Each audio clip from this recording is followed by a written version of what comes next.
This is History with me, Dan.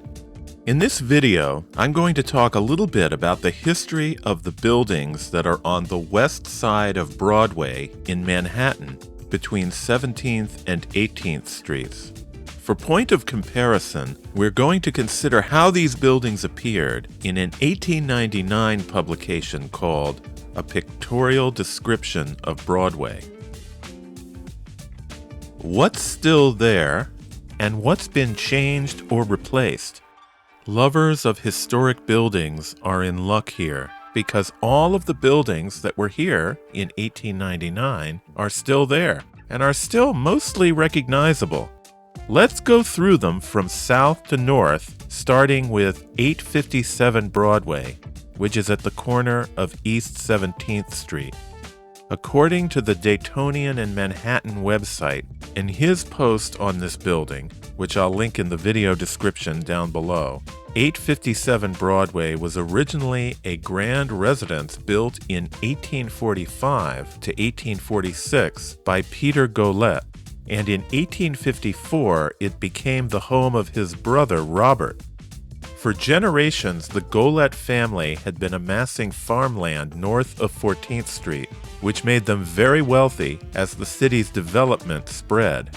By the time Robert died in 1879, the area here around Union Square had already been transformed from a fashionable residential district to a commercial area. A big change came to this building in 1884 when the former house was given a cast iron facade by architect Joseph M. Dunn. The facade was once painted red and is now painted yellow. The building's main business occupant back in 1899 was Marcus & Company Jewelers, a high-end firm that competed with Tiffany's. In fact, its founder, Herman Marcus, who emigrated to New York from Germany in 1850, had once been a designer at Tiffany & Company. Marcus & Company started here at 857 Broadway in 1892, and Herman died in 1899, the year the pictorial description was published. His sons continued the business, which was known for its Art Nouveau and Art Deco jewelry pieces. Pret-a-Manger is now on the building's ground floor. Next door, at 859 Broadway, was another fine residence, in this case built in 1841 for Dr. Benjamin B. Edwards. He died in 1843, and his widow continued to live here until she moved in 1856. As the tide of commercial development reached this vicinity after the Civil War, the building's facade was altered in 1869. The same year, its current iron cornice was likely installed as well. Again, I refer you to Daytonian and Manhattan's post on this building for details about some of its early commercial tenants, a number of whom were also jewelers. Now home to a branch of Verizon, at the time of the 1899 pictorial description, Errico Brothers occupied the building.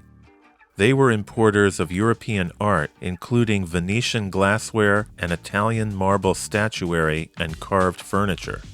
They were previously located across the street at 862 Broadway and were located at number 859 from 1897 until they closed in 1907. The storefront on the first two stories of this building has been much altered since then. The same is true of the building right next door at 861 Broadway.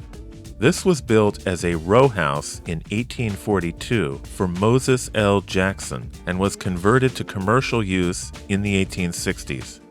Unlike the two buildings I just mentioned, which were built out to fill fairly rectangular-shaped lots, number 861 is on an unusually truncated triangular lot. The two business tenants of the building in the 1899 pictorial description were, on the ground floor, Schwartz Brothers, dealers in bric-a-brac, bronzes, and leather goods, and above, H.P. Binseal, importers and manufacturers of fine furs.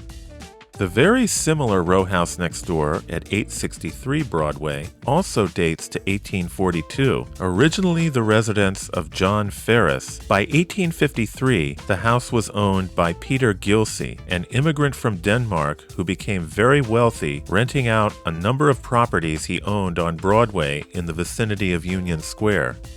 In the early 1860s, number 863 was a boarding house, and then a store moved into the basement level in 1869. By the time of the 1899 pictorial description 30 years later, the entire building was being used by Hyler's Candies. Although not well known today, Hyler's was once the largest chocolate maker in the United States. In fact, Milton S. Hershey worked at Hyler's for a time in the 1880s, before moving on to make his own chocolate. When Hyler's opened in this building in 1886, the business had already been in existence for a decade. It was established by John S. Hyler, who was born in 1846, and as a teenager worked in his father's bakery and ice cream shop on Jane Street in Greenwich Village. The enterprising young man was soon making and selling his own soft molasses candy out of his father's shop. He opened his own store at 869 Broadway, just a few doors up from 863. He attracted business by having a candy puller right in the front window. As his business grew, he began to add additional shops in Manhattan as well as in Brooklyn and Albany.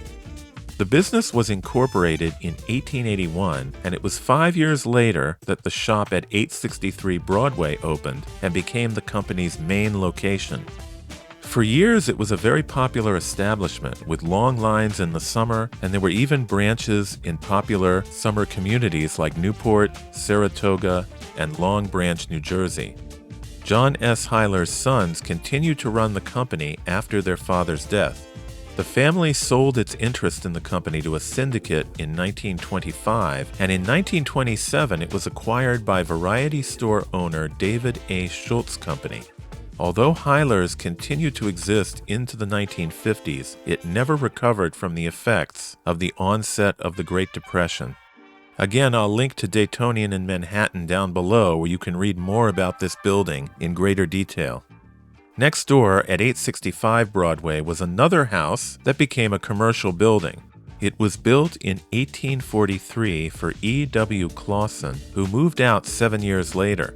By the 1860s, it was owned by Joseph D. Beers. As described in the Daytonian and Manhattan Post on this building, Beers twice hired architect Charles B. Wood to alter the building. For the first alteration in 1869, Beers added the current cast iron facade, which is now painted red. The facade was designed to resemble a rusticated stone front. At the same time, the building was given a fashionable mansard roof. The roof didn't last long, however, as Beers again hired Wood to replace it with a full fifth story in 1874. In the 1899 view, the building was being leased by John Forsyth, Men's and Women's Furnishings. He'd originally sold men's clothing next door in the Ditson building on the corner, but in 1896 he moved into 865 Broadway and focused on women's wear, particularly the shirtwaist, which was very stylish and popular at the time. Modeled on men's shirts, shirtwaists could be styled in different ways and tucked into the waistband of a skirt. Forsyth's store became known as the Waist House. In 1907, he expanded his store back into the adjoining Ditson building. He had already purchased 865 Broadway in 1905, but 5 years later the bank foreclosed on the property. His business, though, continued later at 342nd Street, continuing to use the term Waist House at least into the early 1920s. As for 865 Broadway, it was eventually acquired by the Beers Realty Corporation, which in 1912 moved its fire escape from the rear to the front. It's the only building on this block with a fire escape on the front facade. This brings us to the final and largest building on the block, a 5-story Romanesque Revival edifice of brick with contrasting stone trim, now obscured by being painted dark red, that was built between 1882 and 1884. Designed by Boston architect George W. Pope, It's located at 867 to 871 Broadway at the corner of East 18th Street. It replaced a group of ramshackle mid-19th century structures of 1 and 2 stories that had stood here previously. The building was erected for Charles H. Ditson and Company. This was the New York branch of the nationally important music publishing house that had been started in Boston by Charles's father, Oliver Ditson, over 40 years earlier. Other tenants leased space in the building as well, and yet again I'll link Daytonian and Manhattan's post about the building below.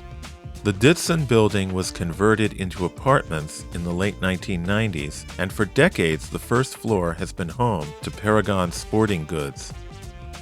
An image from 1906 shows how similar, except for that era's taste for very large signage, these buildings from 857 to 871 Broadway are to their appearance almost 125 years ago.